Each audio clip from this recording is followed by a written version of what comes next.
राज्यावरचं दुष्काळाचं संकट हे निसर्गानं अवकृपा केल्यानं आलंय आणि त्यामुळे दुष्काळाच्या प्रश्नावरून राजकारण करू नये असं आवाहन राष्ट्रवादी काँग्रेसचे प्रदेशाध्यक्ष सुनील तटकरे यांनी सरकारला केलं आहे।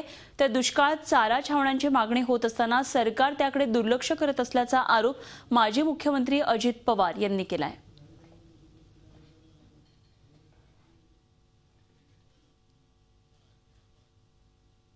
निसर्गानेच अवकृपा केली। हा दुष्काळ काय केवळ महाराष्ट्रात नाही, देशातल्या अनेक राज्यांच्या मध्ये सुद्धा आहे। प्रत्यक्षात वस्तुस्थिती जी काय ती समजून घेऊन त्याच्यावरती गांभीर्याने उपाययोजना करण्याच्या संदर्भात काम केलं तर ते होईल। टीका टिप्पणी करून आता लोकांच्या मनात जे काही प्रश्न निर्माण झालेत ते काही सुटतील असं वाटत नाही। ज्या वेळेला करायचे असेल त्यावेळेला जरूर करू, पण आता पहिल्या प्रथम उपाययोजना करा असं आमची त्यांना सांगणं आहे।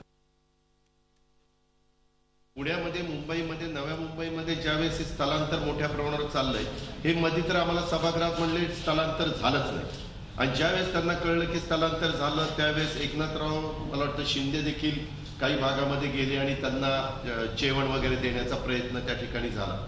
आमचं म्हणणं आहे की त्याही वर्गाला मदत झाली पाहिजे।